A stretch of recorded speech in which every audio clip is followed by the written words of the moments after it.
이제 새로운 대통령이 막 1년 정도 지난 시점에서 결국에는 뭡니까? 문재인 대통령 건드리지 마라 이런 뜻이죠. 건드리지 마자.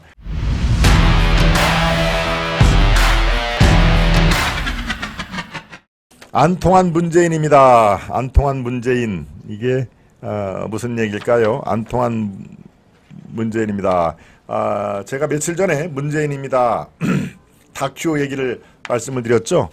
문재인이 노무현을 따라하기 노무현입니다라고 하는 그런 다큐멘터리를 상영을 해서 그 당시에 상당히 노무현의 사후 서거 이후에 만들어진 거니까 노사모를 비롯해서 많은 분들이 관람 영화관에서 관람을 하고 이런 것들을 했는데 문재인도 똑같습니다. 제목도 아주 따라서 했죠. 문재인입니다라고 얘기를 했는데 결과는 어떨까요?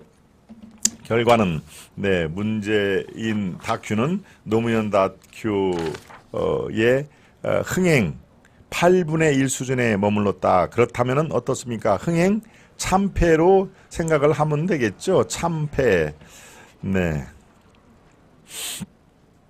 13일까지 문재인입니다 다큐를 본 누적 관객이 6만 3천 명으로 집계가 됐는데요.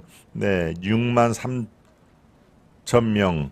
그리고 박스 오피스 이 흥행작 쭉 1, 2, 3, 4, 5 되는데 7위까지 내려간 상황입니다. 그런데 노무현입니다. 2017년이니까 6년 전에 개봉한 노무현입니다와는 굉장히 그 수치 차가 크죠.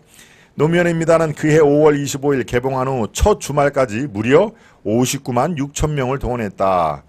그러니까 문재인입니다와 노무현입니다의 첫 주 흥행 선적은 8분의 1에도 미치지를 못했다 하는 얘기.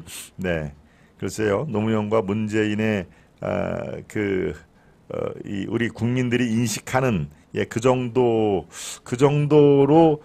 그렇습니다. 노무현은 그래도 이 최후 후에 이렇게 정상적이지 않은 그런 방법으로 운명을 마감을 했지만 글쎄요. 노무현은 여러 가지 시도를 하고 노무현을 비록 찍지를 않은 분들도 노무현은 그래도 다른 사람에 비해서 보다는 그래도 난 대통령 아니냐라는 얘기가 심심찮게 하죠. 다른 사람이라는 게 바로 이 문재인 대통령을 얘기를 하는 겁니다. 글쎄요. 지지율 뭐 이런 것도 한 8분의 1 정도 다 연결이 된다고 생각하는데요. 문재인 대통령 12일 지금 25일이니까 3일 전에 경남 양산시에 있는 한 영화관에서 부인 김정숙과 함께 이 영화를 관람을 했는데 이때도 평일에 낮 시간이라 그런지 극장 안에 관객이 별로 없었다. 관객이 좀 썰렁했기 때문에 아마 김정숙과 문재인은 약간 좀 머쓱했죠. 자기도 자기 다큐멘터리를 보러 이 양산의 한 극장을 왔는데 좀 이렇게 동원된 관객이라도 좀 많이 있었으면 좋으련만 관객이 썰렁했다라고 하는 전언입니다. 그러니까 13일까지 누적 관객이 6만 3천 명. 노무현은 마찬가지로 같은 기간에 59만 6천 명. 그러니까 상당한 격차가 있는 것이죠. 그런데 지금 어제와 오늘 예매 점유율이죠. 나는 며칠 날 영화를 볼 거야 라고 하는 예매 점유율도 5.6%밖에 지금 차지하지를 못했다 하는 얘기입니다. 지금까지 총 앞으로 영화를 보겠습니다 라고 예매 관객 수가 17,000명.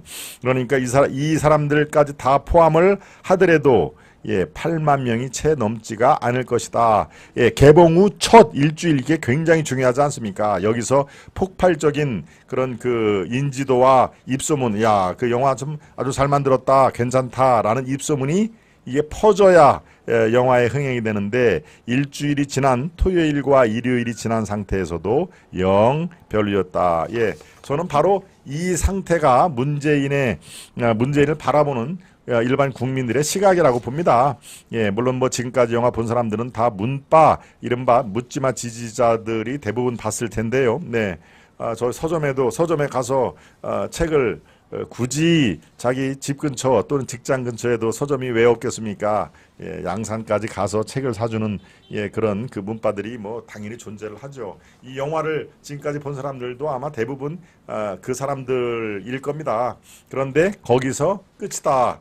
예, 많은 국민들, 많은 유권자들은 예, 문재인에 대해서 아유 다큐멘터리 뭐 뻔하지 뭐 그걸 뭐 굳이 영화관까지 가서 봐야 돼라고 생각을 지금 예, 한다는 것이 입증이 됐다 하는 얘기입니다. 네. 예, 석할래님 노무현은 업적이 있습니다. 업적이 있습니다. FTA 예, 자유무역 협정이죠. 프리 트레이드 어그리먼트. 중소기업들과 현재 대한민국 국민들께서 골라서 장보다 맛난 음식을 만들어 드실 수 있습니다. 이명박 대통령 업적보다는 못하지만 한국 식량 문제를 완성했다고 봅니다. 우리 석할래님, 네, 우리 MB 대통령과 이명박과 문재인 노무현 대통령의 그 업적 중심으로 비교를 해주셨네요. 네, 이미숙님 어서 오세요. 반갑습니다. 우리 박경리님이 이미숙님을 환영해 주셨습니다. 아유 누가 그걸 봅니까? 시간 낭비지요. 몰골만 봐도 토가 나옵니다. 우리 김영훈님. 네. 청와대 나온 지 1년밖에 안 됐는데 생존인물을 우상화하는 영화라니 그저 어이가 없습니다. 김일성 모택동한테 배웠네요. 우리 세븐님 아주 정확한 지적이십니다. 예, 나중에 그렇죠. 나중에 정말 이 문재인 그 말 맞다나 네 이제 잊혀진 대통령, 잊혀진 정치인이 되고 싶다라고 청와대 나오면서 한 10년, 15년 되면은 뭐 이런 게 왜 대통령이 2번, 3번은 바뀌었을 테니까요. 이럴 때 그 지지자들이 그래도 예, 생을 마감하기 전에 다큐 한 편 그래도 저희들이 돈 모아서 제작을 하겠습니다 라고 하면은 나름대로 의미가 있죠. 왜? 그동안에 10년 15년 동안에 문재인에 대한 평가가 어느 정도 정립이 될 테니까요. 그런데 지금 말씀하신 것처럼 이제 새로운 대통령이 막 1년 정도 지난 시점에서 예, 결국에는 뭡니까? 예, 문재인 대통령 건드리지 마라 이런 뜻이죠. 건드리지 마자. 이래 또 문재인이 박근혜 대통령을 그렇게 적폐청산을 하고 이른바 거의 종신 구형을 때리면서까지 박근혜 흔적 지우기에 앞장을 섰다면 예, 지금 윤석열 대통령 더더군다나 검찰총장 출신의 윤 대통령이 문재인은 얼마든지 사법 처리 뭐 할 수가 있지요. 물론 뭐 대통령이 사법 처리를 하는 건 아니지만 네. 그 밑에 검찰총장 자신의 또 특수부 이 동고동락했던 그쪽에 이른바 시그널을 주면서 얼마든지 할 수가 있는 게 한국적인 현실 아니겠습니까? 네. 그러니까 우리 문재인 대통령 건드리지 마라 하고 일찌감치 다큐를 통해서 지지세를 결집한다. 저는 지난주에 말씀을 드렸습니다. 이렇게 서둘러서 문재인입니다라는 다큐를 얘기를 한 거는 딱 한 가지다. 우리 대통령, 문재인 대통령 절대 건드리지 마라라고 하는 지지세의 결집이 가장 큰, 예, 뭐 돈도 돈이지만, 네, 그런데 지지세 결집이 아주 미미하네요. 네. 예약한 사람 다 합해야 겨우 한 8만 정도니까요. 아주 미미한 그런 상태입니다. 네.